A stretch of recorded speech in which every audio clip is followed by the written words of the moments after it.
Hello guys, welcome to Picks Up. So here we are again guys. Meron tayo pa-refer today. Good evening. Isang GeForce RTX Asus KO Win. So isa siyang RTX 3060 Ti 8GB P2 Gaming KO. Okay guys, try natin i-check. Huwag na natin itong patagalin guys. Okay guys, try natin i-check si GeForce RTX 3060. Power on. Okay, namatay. Namatay siya. Yun.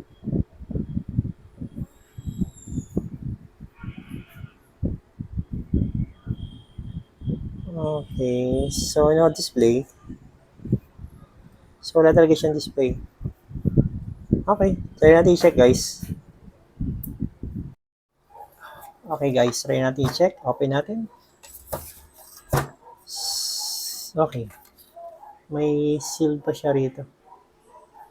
So, hindi ko alam kung sino naglagay niya, siguro yung may-ari o yung technician.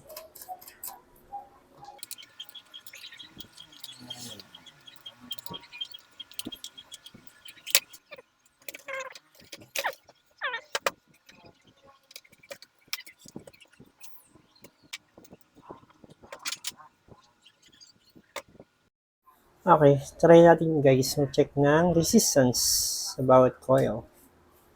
So, ano na, nabaklas na natin. Okay, obvious naman, ito yung memory. Ito, 12 volts. 12 volts. Ito hindi natin alam kung ito ba ay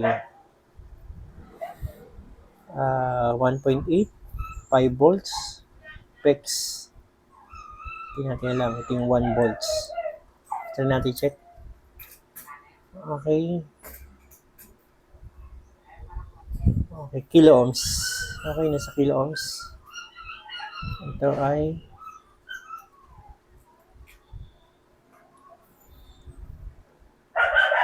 so possible ito ay nasa 21.9 ohms lang siya. Pwedeng PEX to o 1 volt. Ito isa ay yun, nasa kilo ohms to. 6.1 kilo ohms. Possible ito ay 1.8. Ito ay 5 volts. Okay, napakababa ng 5 volts natin guys. Okay. Ang baba ng 5 volts natin. Okay. Ito ay kilo ohms, 12 volts. So, possible, ito ay nasa 22 ohms lang siya. Possible ito ay ay nasa PEX. Ito nasa kilo ohms. Ito yung 1.8 natin. Yung 5 volt natin mababa yung reading. Hindi ako sure kung 5 volt to guys. Baba na reading. 6.8 ohms lang siya. Possible ito yung PEX din to. Possible PEX to guys. Ito possible PEX to, ito 1.8. Pero dapat ko 1.8 to guys, dapat nasa kilo ohms to. Ito ay yan, so nasa yung 5 volts nito. Okay, sige. Ano natin guys, check. Physical checking tayo. Okay guys, try natin check. Physical checking tayo. What of this? Hoping na sana makita natin kagad yung ating problema rito sa GPU na to. Meron ba tayong makikitang obvious na faulty component? Ano ito? Ito yung ating dual bias chip. Win1. Okay. Nagmo-voice yung ano. Okay.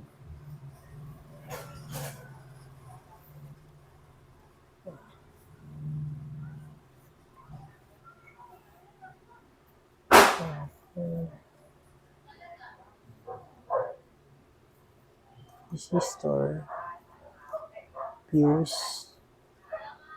5 volt to guys. Ito yung 5 volts natin kasi nakita natin to. Itong component na to, ito ay IC controller ng 5 volts.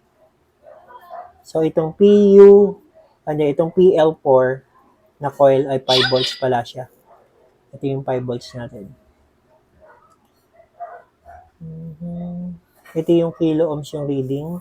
Ito yung 22.1 ohms yung reading niya.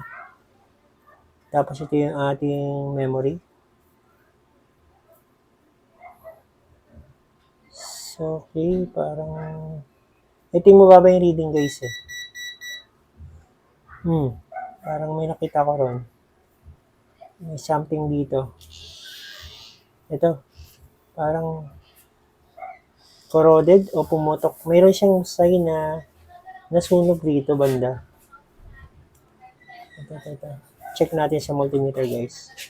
Itong nasa gitnang, kita niyo ba? Itong nasa gitnang capacitor. Okay, check natin guys.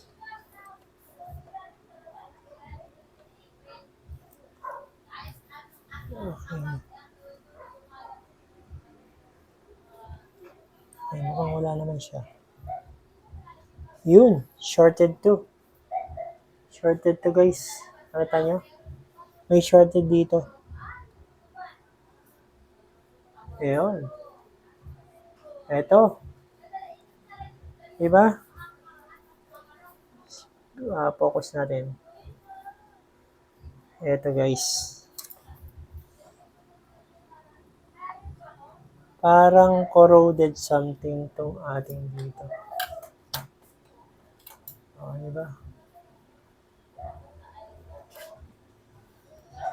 Try natin check to guys. Tanggalin natin to.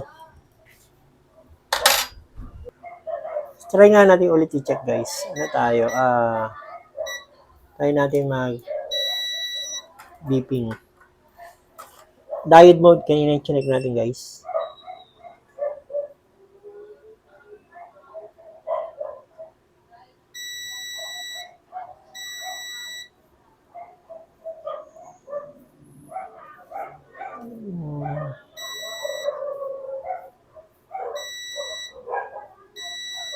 Hindi ako sure guys kung shorted ba to.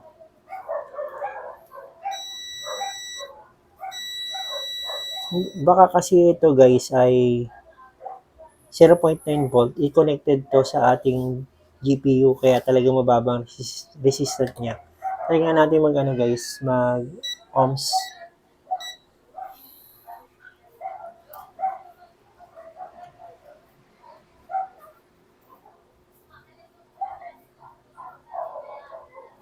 Hindi naman shorted.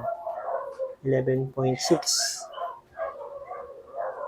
Shorted nga. 11.6. So, try natin tanggalin yung isa guys. So, try natin tanggalin itong isa guys. Yung sa gitna.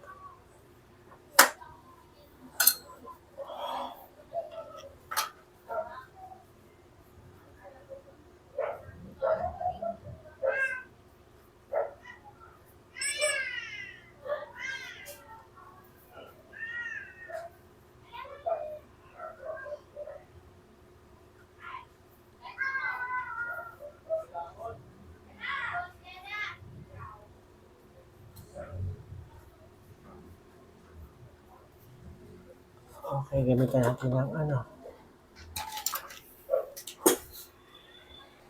Okay.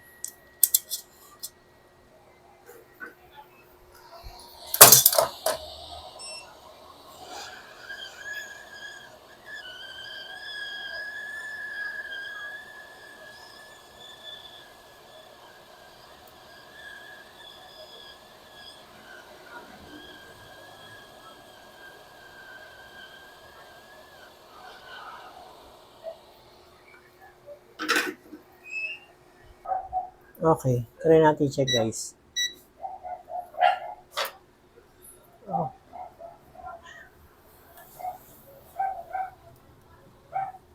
check tayo. At parang hindi ko connect.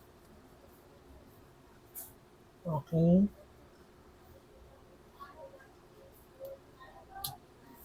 Yun, mukhang okay na. Yun, okay na yung reading guys. Kita nyo? Okay na yung reading. Ano tayo, beeping tayo. Tingnan natin kung tutunog pa. Tingnan natin ha. Okay, game. Wala na. Nawala na. Kaya natin i-check yung ano guys. Yung capacitor na tinanggal natin. Check natin ito. Okay.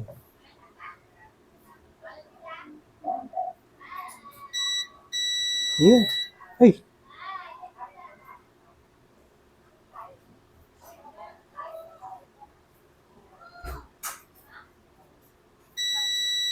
Yun guys. Kaya nyo ba? Kasi baka tamalsik. Yun. Okay. Try natin test. So, yun guys. Yun lang kaya yung problema niya. Capacitor. Tingin nyo. Magdi-display na kaya to?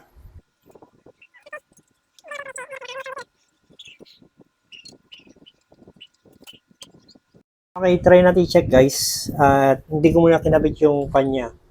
Pero ito pa rin yung KO Win na ating GTX 3060. So, try natin power on guys. Hoping sana magkaroon ng display.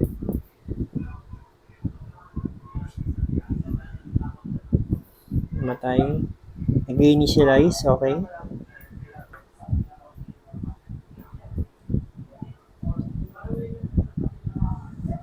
Wala yata ang display. Ayun.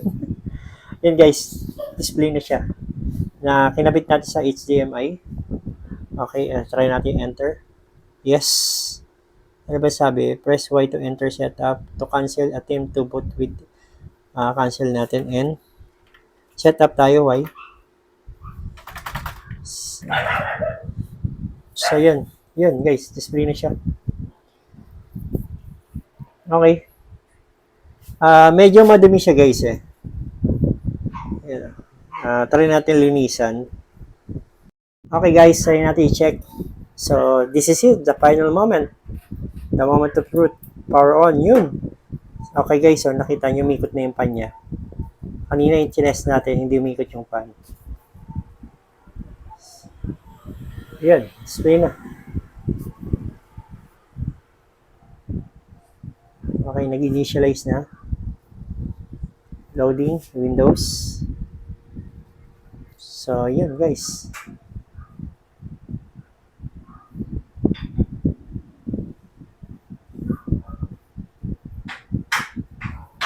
So, post muna natin guys, then balikan ko kayo. Check natin siya sa ating Bali benchmark, okay? Okay guys, try natin check. Okay. Driver niya, ito. NVIDIA GeForce RTX 3060 Ti. Okay, try natin check sa panmark. Okay. Ito. Yan. NVIDIA GeForce RTX 30 Ti. DDR6. 256-bit. Okay, ilang gig ba to? Memory type DDR6, 8 gig. Memory size 8 gig. Okay, try natin guys test ng Bali benchmark. So, extreme na natin kagad. Yan, extreme. Run. Yan. Tayo lang natin. Bali benchmark. Waiting. Nag-loading siya guys.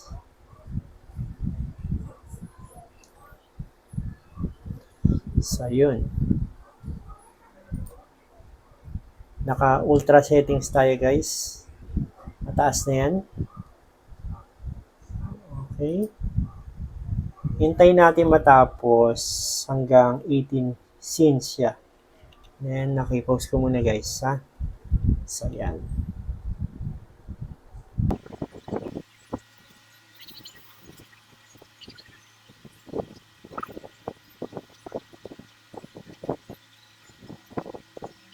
So, yun guys. Lumabas na yung ating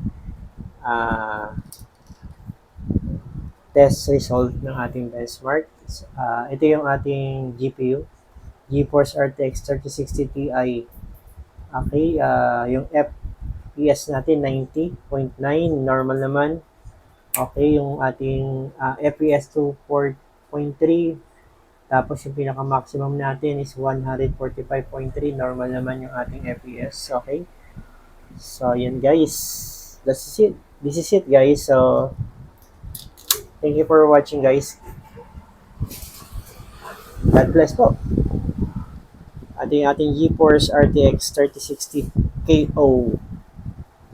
Okay.